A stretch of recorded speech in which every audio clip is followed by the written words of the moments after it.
Qanunsuz olaraq gətirirlər oraya torpaqlar, daşlar, zirzibil gətirib tökürlər, onu qurutmaq istəyirlər.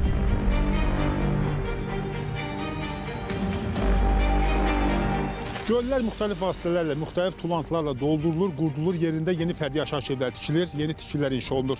Bəli, son illər Bakıda və Abşeron yarımadasında bu hal geniş vüsət alıb. Amma ekspertlər deyir ki, bu yol verilməzdir və bunun gələcəkdə çox ciddi fəsadları ola bilər.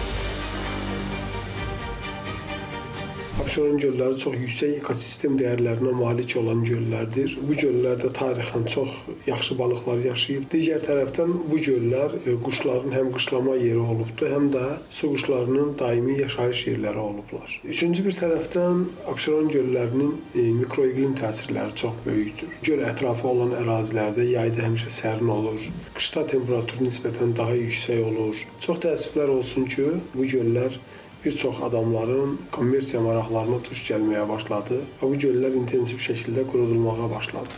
Olduğumuz ərazi Abşeron rayonu Məmmədli kəndi, Məmmədli gölün ətrafıdır. Son illər bu gölün də ərazisinin xeyli kiçildiyi, qurduluğu və yerində yeni fərdi yaşayış evlərinin tikildiyi barədə iddialar var. Qanunsuz olaraq gətirirlər oraya torpaqlar, daşlar, zirzibil gətirib tökürlər, onu qurutmaq istəyirlər. Yerli icra nümayəndəsinə də, bələdiyyəyə də dəfələrlə müraciət eləmişik bu barədə. Deyirlər güya ki, xəbərimiz yoxdur onun tökülməyindən, amma qeyri-mümkün bir şeydir. Onların xəbəri olmasa buranı qurutmaq mümkündür. İcazəsi var, icazə alıb gətirib tökürlər. Qurudurlar, həmin o qurulan sahələri satırlar. Maklerlərə tikirlər evləri, altı su, üstü quru.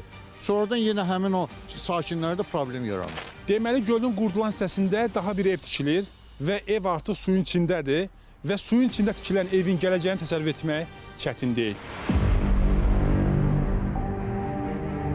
Burada evi almısınız yoxsa gəlib tikmisiniz? Yox, tikmişik. Evi tikmək üçün icazə kim verdi? Xırdalanda nə? Valla notariusdan aldılar da. Amma bilirsiniz bura göl arasıdır. Bilirik çoxdan. İndi bilmirik ki, biz gələndə belə deyildi bura. Hamı bu formada görmüşük. Artıq gölü qurutmuşlar hə? Qurutmuşdular. Vətəndaş hər hansısa bir ərazidə fərdi yaşayış evi alarkən mütləq şəkildə həmin ərazinin torpağının keçmişini müəyyən etməli. Əgər həmin ərazidə bir zamanlar göl məsələləri və ya qamışlı ərazi olubsa, zamanla həmin tikililərin satılması və deformasiya uğraması qaçılmaz olacaqdır. Göllərin bərpasına çox ciddi ehtiyac var. Son müşavirədə qeyd edildiyi kimi 2025-2036-cı illərdə göllərin bərpa olunması üçün çox istiqamətli və hərtərəfli tədbirlər görüləcək.